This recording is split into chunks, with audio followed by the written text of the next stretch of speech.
29 ಮತಗಳು. ಅದರಿಂದ ನನ್ನ ಪ್ರಕಾರ ಅವರು ಕ್ಯಾಂಡಿಡೇಟ್ ಹಾಕಬೇಕಾಗಿರಲಿಲ್ಲ, ಆದರೂ ಹಾಕಿದ್ದಾರೆ. ನಾವು ನಮ್ಮ ಎಲ್ಲ MLAಗಳು ಕೂಡ ನಿಷ್ಠೆಯಿಂದ ಕಾಂಗ್ರೆಸ್ ಪರವಾಗಿ ವೋಟ್ ಹಾಕ್ತಾರೆ, ಕಾಂಗ್ರೆಸ್ನ ಅಭ್ಯರ್ಥಿಗಳನ್ನು ಗೆಲ್ಲಿಸ್ತಾರೆ. ಆಯ್ತಲ್ಲ, ಅವರು JDSನವರು 5ನೇ ಅಭ್ಯರ್ಥಿ ಹಾಕಿದ್ರಿಂದ ನಾವೆಲ್ಲ ಒಟ್ಟಿಗೆ ಇದ್ದು ಬಂದು ವೋಟ್ ಹಾಕಬೇಕಾಗ್ತದೆ. ಯಾಕಂದರೆ ನಮಗೆ ನಮ್ಮ ಅಭ್ಯರ್ಥಿಗಳಿಗೆ, ನಮ್ಮ ಕ್ಯಾಂಡಿಡೇಟ್ಗಳಿಗೆ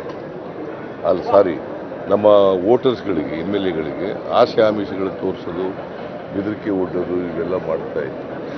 ಅದಕ್ಕೆ ಎಲ್ಲ ಒಟ್ಟಿಗೆ ಇರೋಣಪ್ಪ, ಒಟ್ಟಿಗೆ ಬಂದು ವೋಟ್ ಹಾಕೋಣ ಅಂತೇಳಿ ನಾವೆಲ್ಲ ಒಟ್ಟಿಗೆ ಬಂದು ವೋಟ್ ಹಾಕಿರ್ತಕ್ಕಂಥದ್ದು.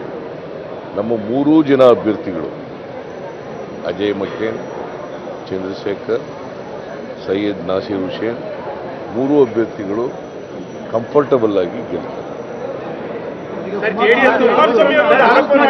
ಒಬ್ಬರಿಗೆ ಕೇಳಿದ್ರೆ ಹೇಳ್ತೀನಿ,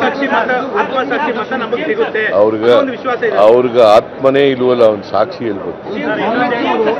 JDSನವ್ರಿಗೆ ಆತ್ಮಸಾಕ್ಷಿ ಅನ್ನೋದು ಎಲ್ಲಿದೆ? ಅವರು ಆತ್ಮನೇ ಇಲ್ಲ. JD ಸೆಕ್ಯುಲರ್ ಅಂತ ಇಟ್ಕೊಂಡಿದೆ, ಯಾರ ಜೊತೆ ಸೇರ್ಕೊಂಡಿರೋದು? ಮತ್ತೆ ಎಲ್ಲಿದೆ ಆತ್ಮ? ಎಲ್ಲಿದೆ ಆತ್ಮ? ಎಲ್ಲಿದೆ ಆತ್ಮ ಸಾಕ್ಷಿ? ಎಲ್ಲಿದೆ?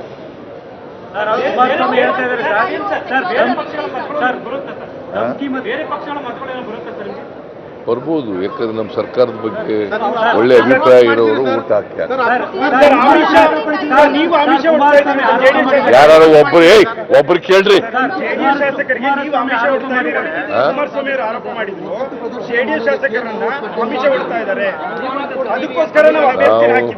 ನಾವು ಯಾವತ್ತೂ ಕೂಡ ನಮಗೆ ಸಫಿಷಿಯೆಂಟ್ ವೋಟ್ ಇರುವಾಗ ಆಸೆ ಆಮಿಷ ಓಡಿಸ್ತಕ್ಕಂಥ ಪ್ರಮೇಯ ಎಲ್ಲಿ ಬರ್ತದೆ? ಈಗ ನಮಗೆ 135 + 1 136 ವೋಟ್ ಇದೆ.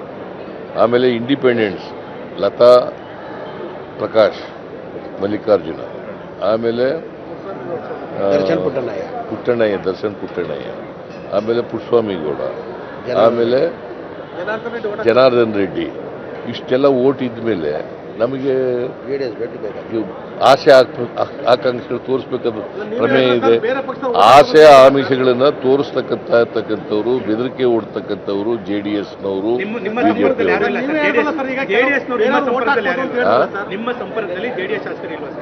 ಎಲ್ಲಿ ನಿಮ್ಮ ಜೊತೆ ಎಲ್ಲರೂ ಇದ್ದಾರೆ.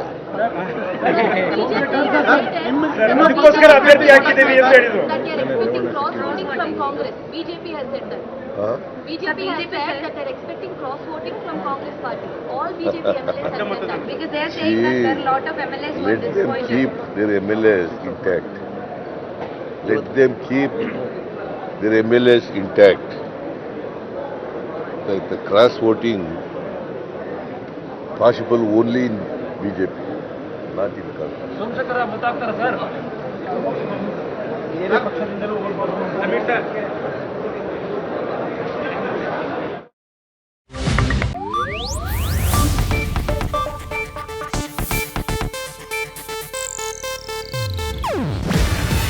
ಇದು ಏಷ್ಯಾನೆಟ್ ನ್ಯೂಸ್ ನೆಟ್ವರ್ಕ್ ಪ್ರಸ್ತುತಿ.